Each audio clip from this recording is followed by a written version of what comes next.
고백한 대로. 네, 감사합니다. 우리 카네이션 한 송이씩 혹은 두 송이씩 이렇게 받으셨을 텐데 하나님께서 그동안 자녀 양육하느라 수고 많았다고 이렇게 격려해 주시는, 하나님이 주시는 선물로 이렇게 받으셨으면 좋겠습니다.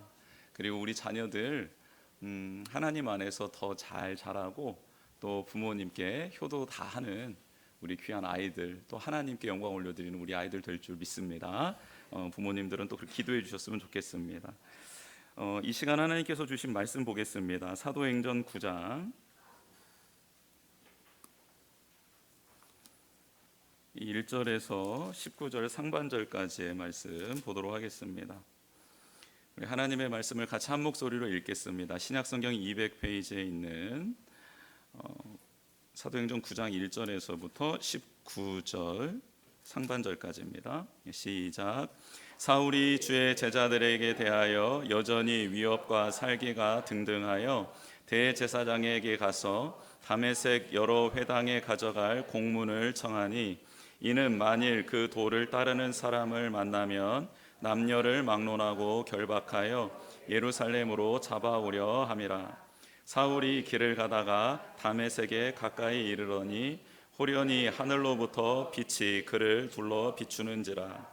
땅에 엎드려져 들음에 소리가 있어 이르시되, 사울아 사울아 내가 어찌하여 나를 박해하느냐 하시거늘, 대답하되 주여 누구시니이까? 이르시되 나는 내가 박해하는 예수라.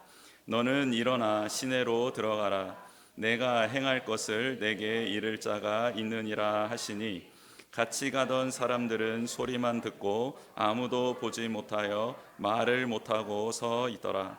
사울이 땅에서 일어나 눈은 떴으나 아무것도 보지 못하고 사람의 손에 끌려 다메섹으로 들어가서 사흘 동안 보지 못하고 먹지도 마시지도 아니하니라. 그때에 다메섹에 아나니아라 하는 제자가 있더니 주께서 환상 중에 불러 이르시되 아나니아야 하시거늘, 대답하되 주여 내가 여기 있나이다 하니, 주께서 이르시되 일어나 직가라 하는 거리로 가서 유다의 집에서 다소 사람 사울이라 하는 사람을 찾으라. 그가 기도하는 중이니라. 그가 아나니아라 하는 사람이 들어와서 자기에게 안수하여 다시 보게 하는 것을 보았느니라 하시거늘, 아나니아가 대답하되 주여 이 사람에 대하여 내가 여러 사람에게 듣사온즉 그가 예루살렘에서 주의 성도에게 적지 않은 해를 끼쳤다 하더이다.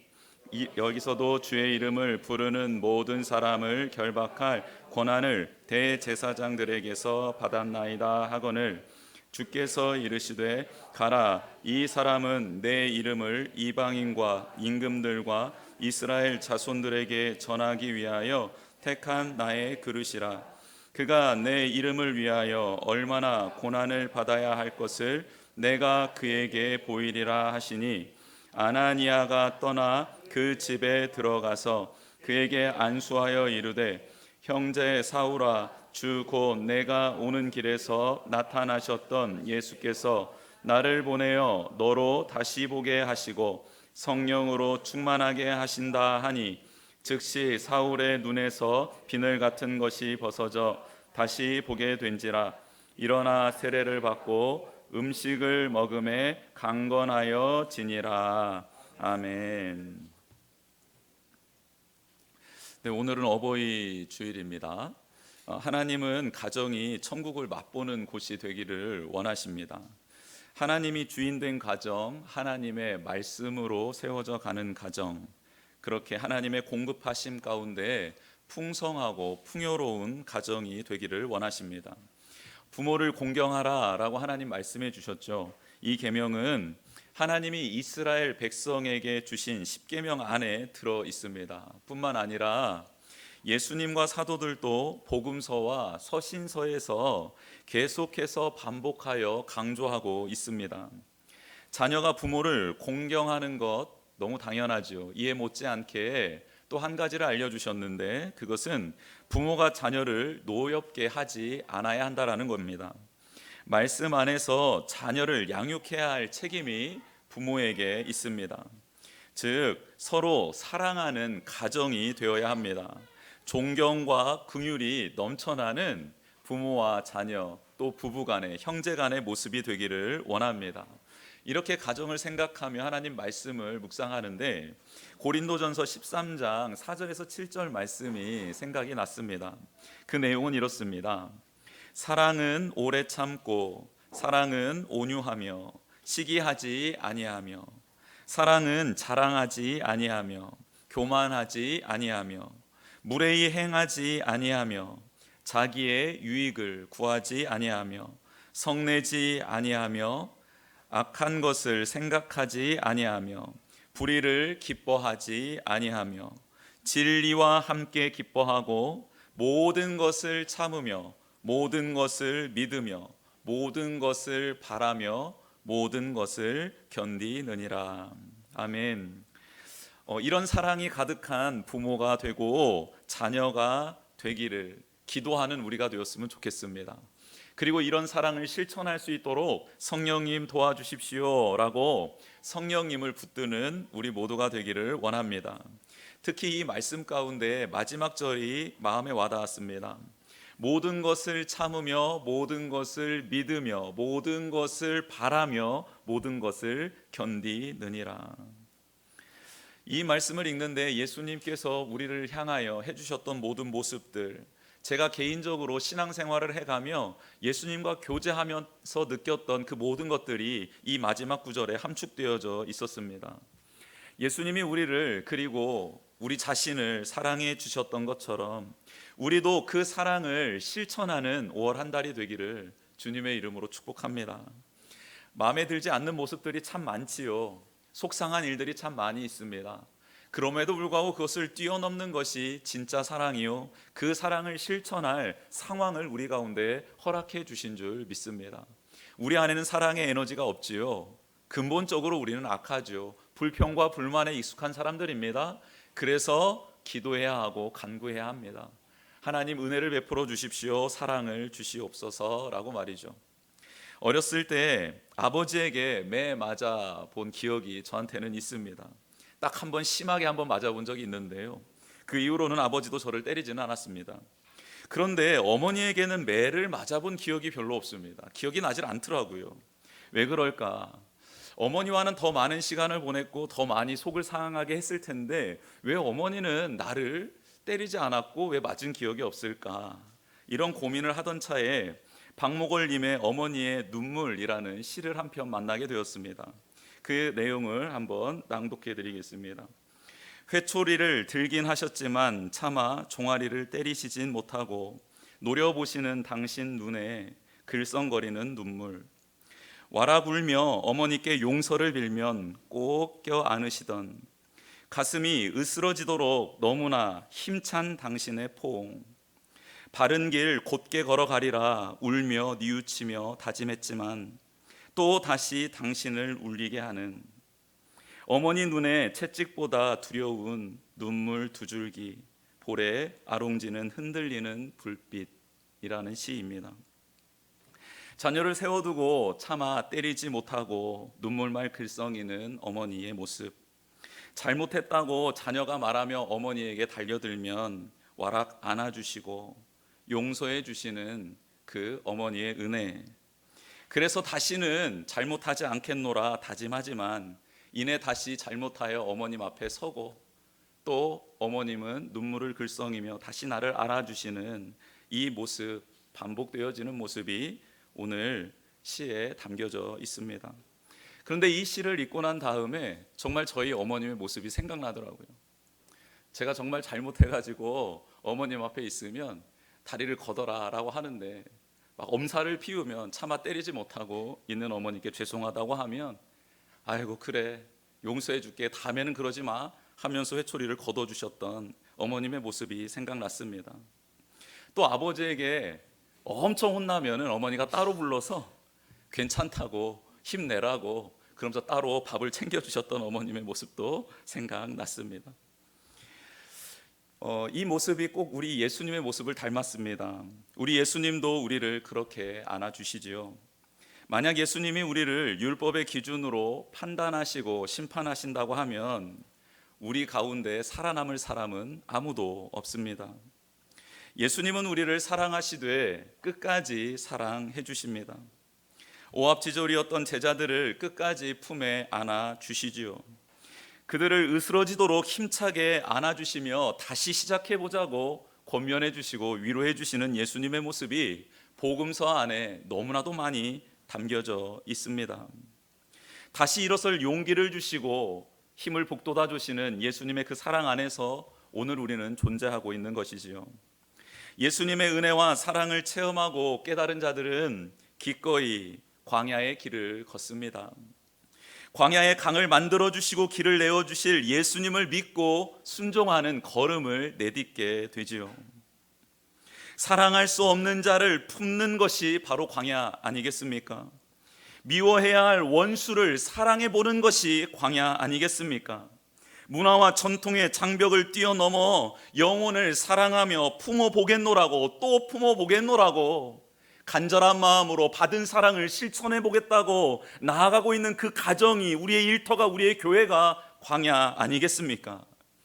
그 사랑을 실천할 힘이 없지만 내 안에 샘솟는 기쁨을 주시고 내 안에 앙상한 마른 뼈 같은 내 안에 생기를 불어넣어 주셔서 하나님의 자녀로 군대로 다시 살려주시는 그 하나님의 은혜를 믿으며 그 기적을 믿으며 우리는 가정이라는, 나의 직장이라는, 우리 교회라는, 이 세상이라는 광야 같은 곳에서 사랑을 실천해내려고 몸부림치고 있는 것 아니겠습니까? 그런 우리를 예수님이 품에 안아주시고 그래 잘한다, 내가 너 도와주마, 끝까지 도와주마 말씀해주고 계십니다. 회심은 자신이 주인됨을 포기하고 예수 그리스도를 주인으로 모시는 것입니다. 나의 생각을 뒤로하고 하나님의 말씀대로 생각하고 바라보며 행동하는 것이 회심입니다. 나의 부족함을 인정하되 그 자리에 머물러 있는 것이 아니라 예수 그리스도의 풍성함을 의지하여 나아가는 걸음을 내딛는 게 바로 회심입니다. 그래서 회심은 나의 행위가 아닌 삼위일체 하나님이 나를 찾아오심으로 말미암아 일어나는 거룩한 사건이 바로 회심입니다.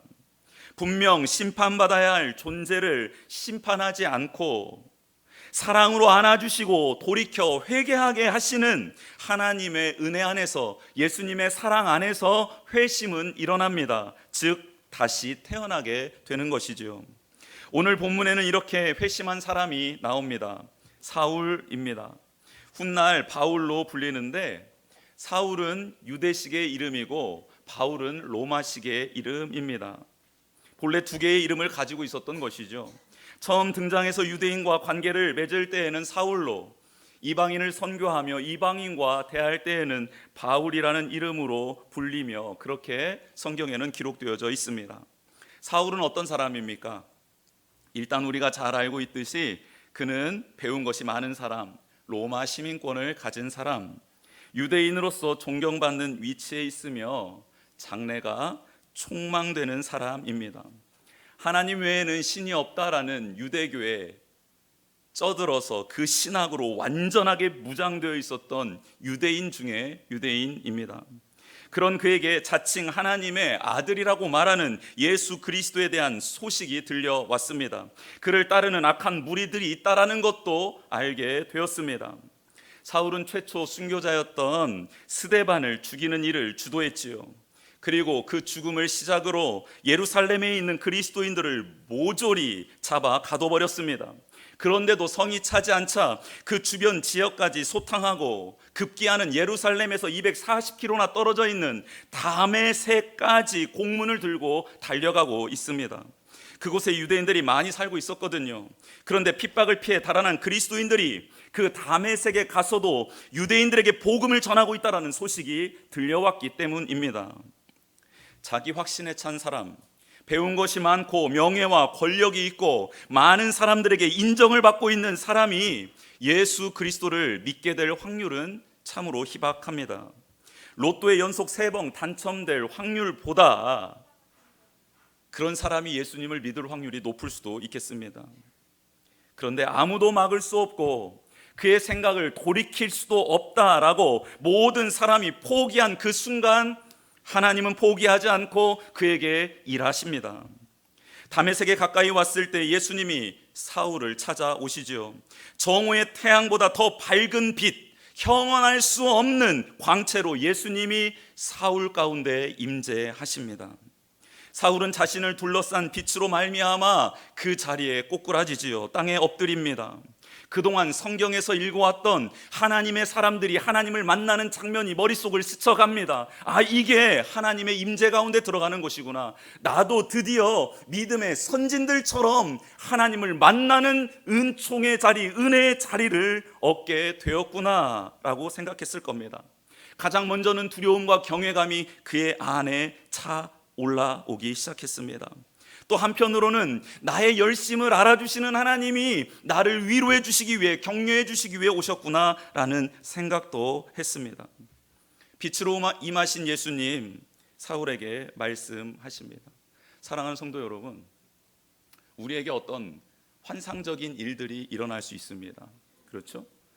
그런데 그 안에 하나님의 말씀, 성경에 기록되어 있는 하나님의 말씀이 들리지 않으면 그것은 다 헛것입니다. 헛개비라고 보시면 됩니다. 아무리 강력한 임재, 산을 뒤흔드는, 천지를 요동시키는 하나님의 임재 가운데 있더라도 그 안에 하나님의 말씀이 주어지지 않으면 그건 다 허상입니다. 그건 가짜라는 거예요. 여러분, 그걸 분별하시기를 바랍니다. 여러분, 그 빛 가운데 예수님이 사울에게 말씀하시죠. 사울아, 사울아, 내가 어찌하여 나를 박해하느냐. 여러분, 이건 사울이 예상하지 못한 빛 안에서 들린 음성입니다. 하나님을 박해하긴요, 하나님의 명예를 위해 자신이 신이라고 말하고 죽은 그 예수를 따르는 사람들을 색출해서 지금 감옥에 넣고 있는데요, 하나님을 박해하다니요, 저는 그런 사람 아닙니다. 바울이 속으로 말했을 겁니다. 그렇다면 지금 나에게 찾아오신 분은 하나님이 아니신가요? 이런 반문도 했을 겁니다. 지금 내가 박해하는 것은 예수님을 믿는 자들인데 설마 하며 바울이 되묻지요. 주여, 누구시니까? 당신은 누구십니까? 내가 알고 있는 그분 맞습니까? 내가 나의 생명을, 나의 모든 은사를 동원하여 섬기고 있는 그 하나님, 당신 맞습니까? 라고 되묻는 것이지요. 이때 예수님은 그의 질문에 정확하게 대답해 주십니다. 나는 네가 박해하는 예수니라. 여러분, 사울은 실제적으로 지금 예수 그리스도를 박해하고 있는 중입니다. 예수님을 믿는 자들을 예수님처럼 생각하고 박멸하고 있는 중입니다. 왜요? 그는 예수님에 대한 이런 생각을 가지고 있었기 때문입니다. 어디 감히 인간인 주제에, 그것도 율법으로는 하나님께 저주받은 자들만이 당한다는 그 나무에 달려 죽은 주제에 스스로 하나님의 아들이라고 말하고 다녀? 정말 내 손으로 죽였어야 하는데 라는 심정이 사울 안에 있었기 때문입니다. 그래서 예수님을 믿고 따르는 자들을 색출해서 박멸하여 죽이고 가두고 하는 일에 앞장섰던 것이죠. 예수님을 믿는 사람을 잡아넣는 것, 그것은 예수님을 핍박하는 것과 같았습니다. 바울은 그런 입장에서 최선을 다하고 있는 것이지요. 근데 바울의 입장 말고도 이 말은 맞는 말입니다. 왜냐하면 예수님 입장에서도 자신의 몸된 지체들인 성도가 받는 고통은 자신이 받는 고통과 동일했기 때문입니다. 사울은 이 순간 큰 혼란에 빠집니다. 스데반이 했던 설교와 그가 마지막으로 남겼던 그 메시지가 그에게 큰 울림이 되어 다시 살아납니다. 스데반은 죽으며 마지막 이렇게 외쳤지요. 저들의 죄를 용서해 주옵소서. 그 내용이 생각이 납니다. 아, 내가 정말 큰 죄를 지었구나 라고 바울은 생각합니다. 사울은 생각합니다. 이제 어떻게 하지? 나는 이대로 죽는 것 아닌가? 라고 생각하고 있을 때 그때 예수님이 사울을 와락 안아 주십니다.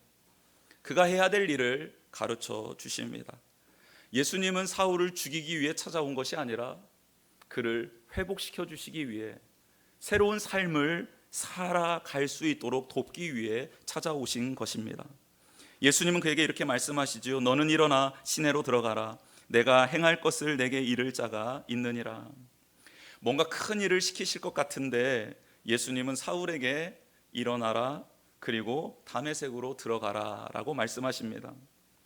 예수님은 자신의 잘못을 뉘우치며 고백하는 자에게 어려운 일을 시키시지 않습니다. 일어나라, 그리고 너가 들어갈 곳으로 다시 들어가라 라는 명령을 하실 뿐입니다.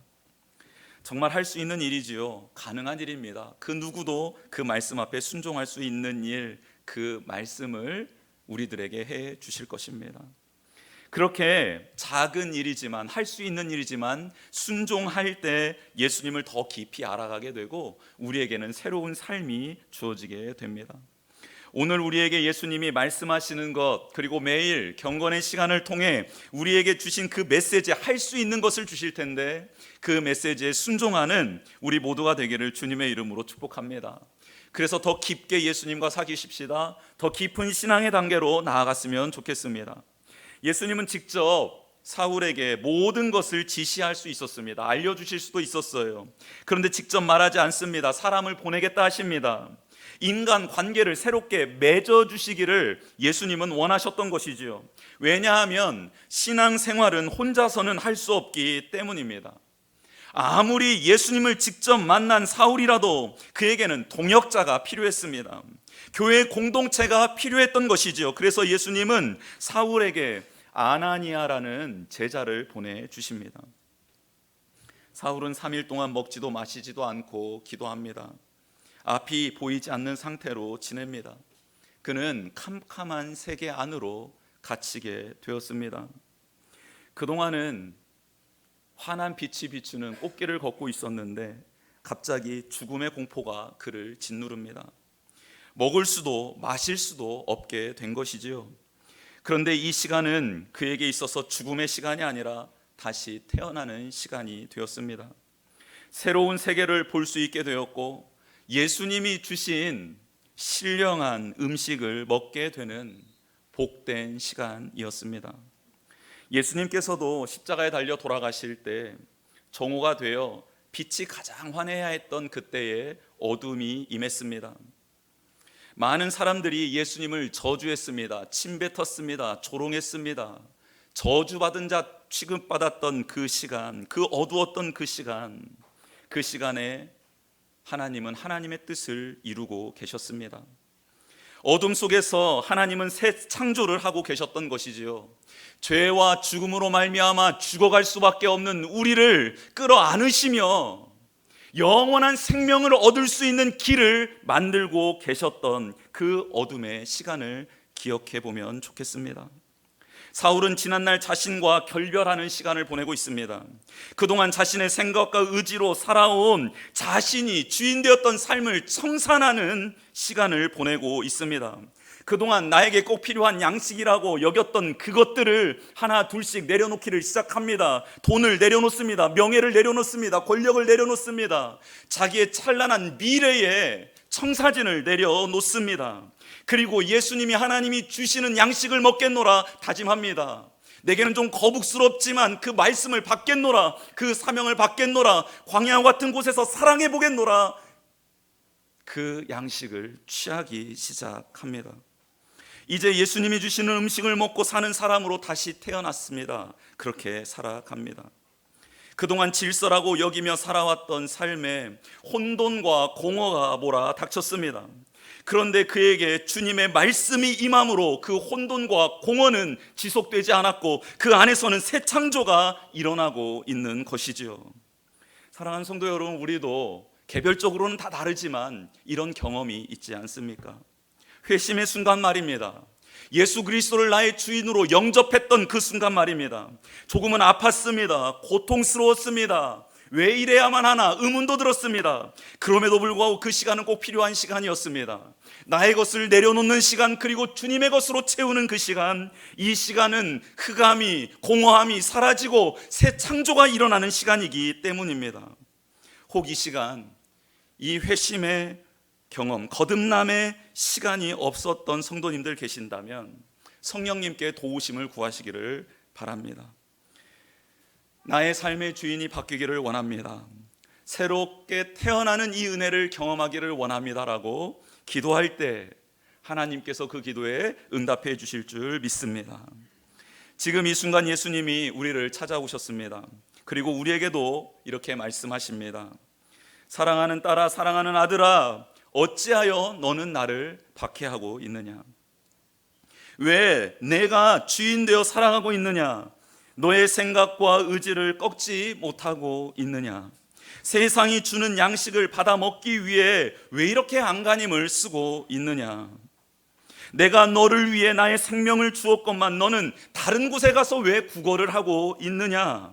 내게 생명을 내어주신 이가 내가 필요한 것을 채워주지 못할 것 같으냐? 나에게로 와라. 나에게 와서 먹고 마셔라. 지금 주님께서 우리에게 말씀하고 계십니다. 사랑하는 성도 여러분, 마음을 열고 아멘, 제가 이제는 주님께로 나아가겠습니다. 주님 안에서 먹고 마시겠습니다. 그 품에 거하겠습니다 라고 고백하는 우리 모두가 되기를 주님의 이름으로 축복합니다. 예수님은 다메섹에 있던 신실한 제자 아나니아를 찾아가시죠. 그리고 그를 부르십니다. 아나니아는 주님의 음성 앞에 이렇게 대답합니다. 주여, 내가 여기 있나이다. 이것은 어떤 말씀을 하시든지 제가 그대로 순종할 터이니 말씀만 하여 주십시오라는 순종하겠다는 자세를 고백한 말입니다. 그는 주변 사람들에게 칭찬받고 있는 사람이었습니다. 뿐만 아니라 주님께서도 인정한 사람이지요. 만약 아나니아가 사울을 찾아가 그의 손을 잡아줄 수만 있다면 초대교회 성도들은 사울이 회심했다라는 것을 받아들이고 믿을 수 있었을 것입니다. 즉 예수님은 교회 공동체가 사울을 받아들이고 그와 함께 하나님 나라를 세워가기를 원하고 계셨던 것이지요. 그런데 아나니아는 주님의 말씀 앞에 순종하는 자세는 있었지만 대상이 사울이라는 말씀에 자신의 생각을 고합니다. 하나님, 저도 들었습니다. 지금 그가 거하고 있는 곳은 극단적 유대주의자의 집일 테고 또 사울의 눈을 띄어주게 해준다면 그는 당장 나를 잡아놓을 수도 있는 사람 아닙니까? 그가 이곳에 온 이유도 그리스도인들을 잡아다가 예루살렘의 감옥에 집어넣어 죽이려고 이곳에 찾아온 줄 아는데 제가 눈을 띄워주면 그가 이런 일을 행하지 않을 거란 보장이 어디 있겠습니까? 라고 예수님께 되묻지요. 마치 유대인이었던 빌립이 사마리아 땅으로 걸어갈 때 들었던 의심과 회의 말입니다. 이처럼 아나니아는 사울을 찾아가는 것이 정말 어려운 일이었습니다. 그런데 예수님은 아나니아에게 단 한마디의 말을 외치십니다. 가라 라고 말씀하십니다. 가라, 가라. 그리고 주님은 사울도 내가 택한 그릇이라고, 내가 그에게 보여줄 게 있다고 말씀해 주십니다. 즉 내가 아나니아 너를 택하고 너에게 보여주었던 것처럼 나는 지금 사울을 택했고 사울에게 보여줄 것이 있다라고 말씀하며 가라라고 명령하고 계십니다. 아나니아는 그제서야 깨닫습니다. 아, 내가 스스로 주인 되려 했구나. 말로는 순종한다고 해놓고 아직도 내 생각, 내 가치관, 내 이성과 내 경험을 내려놓지 못했구나. 주님이 부족한 나를 부르셔서 이렇게 거룩한 사명을 감당하라고 하셨는데 내가 무엇을 두려워하고 있으며 내 생명을 유지하기 위해 하나님의 명령을 이 핑계대고 저 핑계대고 거절하고 있단 말인가? 그래서요, 아나니아는 하나님의 말씀, 주님의 말씀 앞에 당장 그 자리에서 일어나 떠나버립니다. 즉 직가라 하는 그곳으로 떠납니다. 그리고 극단적 유대인들이 모여있는 곳으로 당당하게 들어갑니다. 죽으면 죽으리라는 각오로 들어갑니다. 이 순종을 통해 아나니아는 더 깊이 주님을 알게 되고 믿음이 깊어지는 은혜를 누리게 됩니다. 그리고 들어가서 누구를 보냐면 사울을 만납니다. 사울은 자신의 동료들을 죽인 원수이지요. 사울의 손에는 아직도 스데반의 피가 흐르고 있고 묻어 있는 것 같습니다. 사울을 딱 보는 순간 다시 이 원수를 어떻게 하지? 라는 생각이 들었을 수 있습니다. 근데 자신의 생각, 자신의 감정을 내려놓고 그 사울을 부르는데 형제라고 부릅니다. 그리고 하나님과 원수되었던 자신을 안아주시고 터치해 주셨던 예수 그리스도의 은혜를 기억하며 아나니아는 사울에게 안수를 합니다. 예수님의 이름으로 눈을 뜨게 하고 성령의 충만함을 간구하죠. 그러자 사울의 눈에서 비늘 같은 것이 벗어지고 다시 보게 됩니다. 광야 한복판에서 사랑하기로 결정하고 자신을 비우고 하나님의 사랑으로 사울을 사랑하고 있는 아나니아를 통해 놀라운 기적이 일어나고 있는 장면입니다. 사울은 즉시 일어나 세례를 받습니다. 지난날 자신은 죽고 예수님 안에서 다시 태어남을 예수님과 사람들 앞에서 고백하는 세례를 받음으로 확증합니다. 다시 태어난 그는 이제 음식을 먹기 시작합니다. 이제 그 음식은 자신의 욕망을 이루는 데 쓰이는 에너지가 아니라 하나님의 뜻을 이루는 새로운 양식이 되었습니다. 그리고 경건의 자리에 서서 강건의 은총을 얻게 됩니다. 사랑하는 성도 여러분, 우리에게도 오늘 이렇게 사울에게 일어난, 아나니아에게 일어난 은총과 은혜가 덧입혀지기를 주님의 이름으로 축복합니다. 이 시간 같이 주보 내용 채우겠습니다. 스스로 주인 되어 살던 우리를 찾아와 안아주신 예수님의 사랑 안에서 회심을 경험하는 성도가 됩시다. 거듭남을 경험하는 성도가 되었으면 좋겠습니다. 두 번째, 예수님이 보내주신 영혼을 사랑하고 함께 하나님의 나라를 세워가는 교회가 됩시다. 모든 사람이 포기해버린 우리 전도 대상자들 있지 않습니까? 그들에게 오늘 주님은 가라 명령하십니다. 네, 가봅시다. 가서 주님께 받은 그 사랑으로 한 번 더 사랑해 보십시다. 권면해 보십시다. 그런 교회가 되기를 원합니다. 세 번째, 말씀에 순종함으로 예수님과 더 깊은 교제를 하고 신앙이 성숙해지는 성도가 됩시다. 내 생각을 뛰어넘어 역사하시는 하나님의 말씀, 선하신 하나님의 말씀을 믿고 걸음을 내딛어보는 저희 모두가 되었으면 좋겠습니다. 이 시간 찬양하고 기도하는 시간 갖겠습니다. 하나님, 저도 깊어진 삶을 살아내고 싶습니다.